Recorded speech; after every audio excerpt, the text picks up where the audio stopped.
ልጅቷ ከመጣች አመት ከስድስት ወሯ ነው።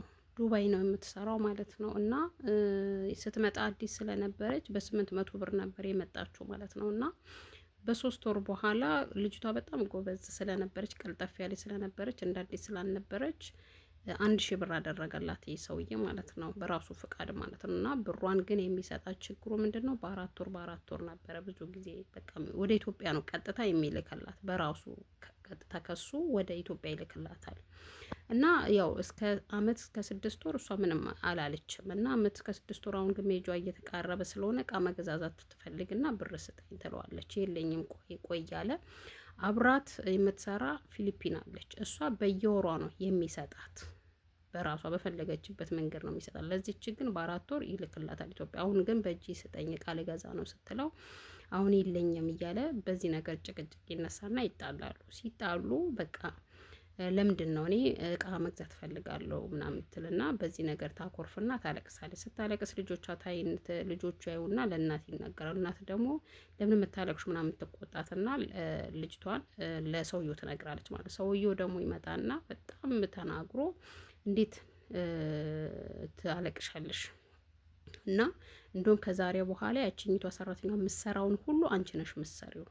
ስለዚህ እና ደግሞ እስካሁን የጨመርኩልሽን 1000 ብር ያረኩልሽን 200 ብር የአመት ከ6 ወር ሂሳብ ያስብና ደግሞ ብር ስልክልሽ ወደ ኢትዮጵያ 20 ብር ይቆርጥብኝ ነበር ብሎ እሱን ሁሉ በፍቃዱ በሰዓቱ ያደረገውን ሁሉ ሂሳብ አስቦ ወደ 4000 ምናምን ብር ያመጣል ማለት ነው። ይህንን ከከፈልሽ ወደ ቢሮ ተወስድሻለሁ፣ አለበዛ ደግሞ ይህንን መክፈል አለብሽ ይላታል ማለት ነው። አለበዛ አልወስድሽም ብሎ ወላ እስከ ገልሻለሁ በማለት ከልጆቹ ጋር አንድ ላይ ማለት ነው እስከዚህ ዛቻ ድረስ ደርሶባታል። ልጅቷ አሁን ግራ ገብቷታል። ቢሮ ከዚህ በፊት ገና አመት ከ6 ወር ሳይሆናት በፊት ቆይቷል።